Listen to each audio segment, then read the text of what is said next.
Hi മക്കൾസേ, നിങ്ങൾ കാത്തിരുന്ന വീഡിയോയുമായി മിസ് വന്നിരിക്കുന്നു.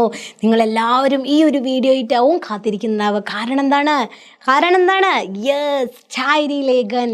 മക്കളെ, നിങ്ങളുടെ നാളത്തെ എക്സാമിന് നിങ്ങൾക്ക് മസ്റ്റാണ് ഡയറി ലേഖൻ എന്ന് പറഞ്ഞിട്ടുള്ള ഈ ഒരു ക്വസ്റ്റ്യൻ. ഡയറി ഏതൊരു ചാപ്റ്ററൊന്നും മക്കളെ ഏതൊരു ചാപ്റ്റർ ഒന്നും ചോദിക്കുക ഡയറി എഴുതാൻ വേണ്ടിയിട്ട്. ഇനി ഏതൊരു ചാപ്റ്റർ ഒന്ന് ചോദിച്ചോട്ടെ, നമുക്ക് സിമ്പിളായിട്ട് എഴുതാടാ. അതിലുള്ള കാര്യങ്ങളാടാ മിസ് ഇത് ഈ ഒരു ഡയറി ലേഖൻ എന്ന് പറഞ്ഞ് ഈ വീഡിയോയിലൂടെ പറയാൻ ഉദ്ദേശിക്കുന്നത്.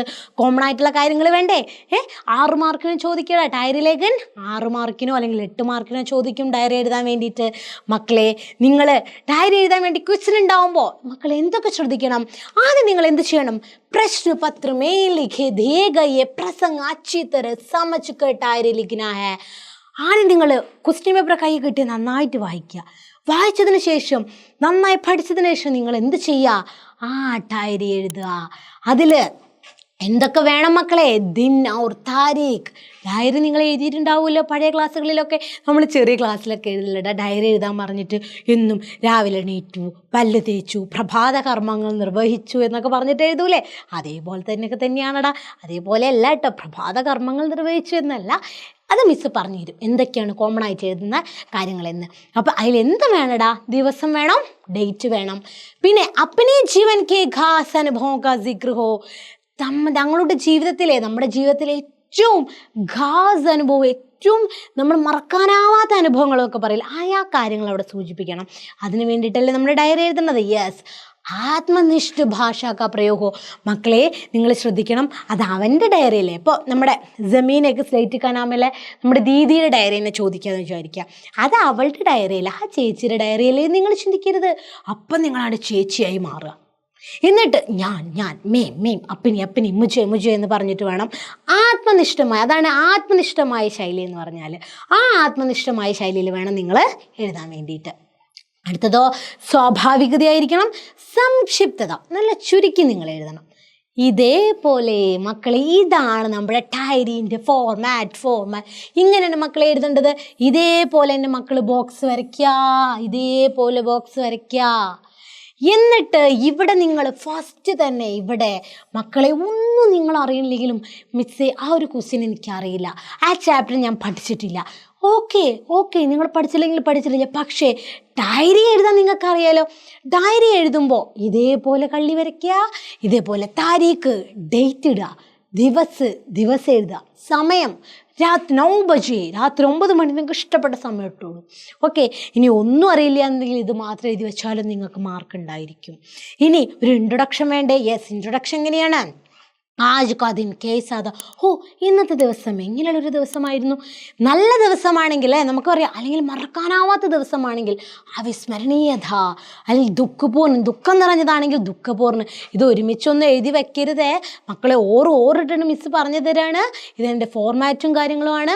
അവിസ്മരണീയ ദിവസമാണെങ്കിൽ അവിസ്മരണീയ ധിന്ദ എന്ന് എഴുതുക. ദുഃഖപൂർണ്ണാണെങ്കിൽ ദുഃഖപൂർണ്ണ ധിന്ദ, അച്ചാണെങ്കിൽ അച്ഛാധിന്ദ എന്ന് എഴുതുക. ഇത്ര ഒരു നിങ്ങൾ സ്റ്റാർട്ടിങ്ങിൽ ഇത് എഴുതിയാൽ മതി. ഇനി എൻഡിങ് എങ്ങനെ വേണം? ഏക സുന്ദര പ്രഭാതിക്ക് പ്രതീക്ഷാമി. ഒരു സുന്ദരമായ പ്രഭാതം, ഒരു പുലരിയെ ഞാൻ പ്രതീക്ഷിച്ചുകൊണ്ട് എന്നൊക്കെ പറഞ്ഞ് നിങ്ങൾക്ക് എഴുതാടാ. ഓക്കെ, ഇതാണടാ നമ്മുടെ ലെറ്റർ അല്ല നമ്മുടെ ഡയറീൻ്റെ ഫോർമാറ്റ്. ഇതാണ് നമ്മുടെ ഡയറീൻ്റെ ഫോർമാറ്റ് എന്ന് പറഞ്ഞാൽ മനസ്സിലായല്ലോ. ഇതാണ് ഡയറീൻ്റെ ഫോർമാറ്റ്. ഏതൊരു ക്വസ്റ്റ്യൻ വന്നാലും നിങ്ങൾക്ക് ഇതിങ്ങനെ എഴുതി വെക്കാം. മനസ്സിലായല്ലോ. ഇനി ഒന്നും അറിഞ്ഞില്ലെങ്കിലും നിങ്ങൾ എന്ത് ചെയ്യരുത്, നിങ്ങൾ സ്കിപ്പ് ചെയ്യരുത് ആ ക്വസ്റ്റ്യൻ, നിങ്ങളിത് എഴുതി വെക്കുക. ഓക്കെ, ഇനി ഇത് കോമൺ ആയിട്ട് നിങ്ങൾക്ക് ഏത് ഡയറി വന്നാലും നിങ്ങൾക്ക് എഴുതാൻ പറ്റും. ആജ് മേരെ ലിയേ ബഡാ മാനസിക സംഘർഷക ധിന്ദ.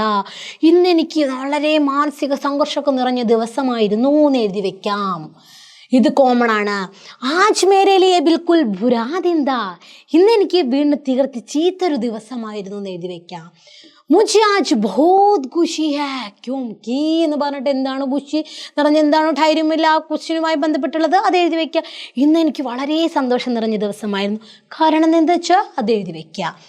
ആജ് കാ ദിൻ ദുഃഖപൂർണ്ണ അല്ലെങ്കിൽ അച്ഛാദ. ഞാൻ നേരത്തെ പറഞ്ഞു ഇന്നത്തെ ദിവസം വളരെ ദുഃഖപൂർണ്ണമായിരുന്നു, അല്ലെങ്കിൽ നല്ലതായിരുന്നു. ഇത്ര എഴുതി വെച്ചാൽ മതി.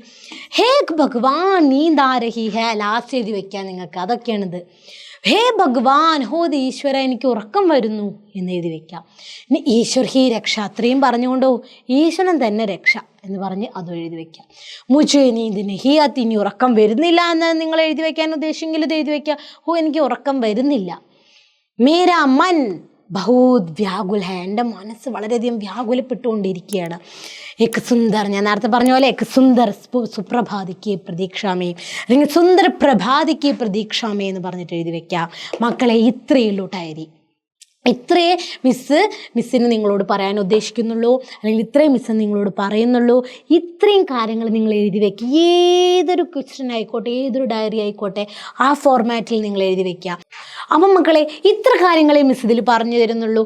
ഇത്രയും കാര്യങ്ങൾ നിങ്ങൾ കറക്റ്റായിട്ട് തന്നെ എഴുതി വെക്കുക. ഇനി ഒരു ക്വസ്റ്റ്യൻ അറിഞ്ഞില്ലെങ്കിലും എൻ്റെ മക്കളെ എന്ത് ചെയ്യുക, ഈ കാര്യങ്ങൾ ഈ ഒരു ഫോർമാറ്റിൽ നിങ്ങൾ എഴുതി വെക്കുകയാണെങ്കിൽ നിങ്ങൾക്ക് ഷുവറായിട്ടും 6 മാർക്ക് നിങ്ങൾക്ക് കിട്ടും. ബാക്കി കണ്ടൻറ്റും കൂടി ഉണ്ടെങ്കിൽ 6 മാർക്ക് നിങ്ങൾക്ക് കിട്ടും. ഇനി കണ്ടൻറ് ഇല്ല, നിങ്ങൾക്ക് അറിയില്ല എന്നുണ്ടെങ്കിൽ ഇത് മാത്രമാണ് വെച്ചാൽ നിങ്ങൾക്ക് പകുതി മാർക്ക് കിട്ടും. ഓക്കെ അല്ലേ? അപ്പോൾ ഡയറി എങ്ങനെ എഴുതണമെന്ന് മനസ്സിലായില്ലേ? ഇതൊക്കെ കോമൺ ആയിട്ട് എഴുതേണ്ട ഇതാണെന്ന് മനസ്സിലായില്ലേ? ഇത്രയേ ഉള്ളൂടാ. ബാക്കി കാര്യങ്ങളൊക്കെ മിസ്സ് 6:02 ലൈവിന് പറയുന്നതായിരിക്കും. ഓക്കെ, അപ്പോൾ ലൈവിൽ നമുക്ക് കാണാം. ഓക്കെ.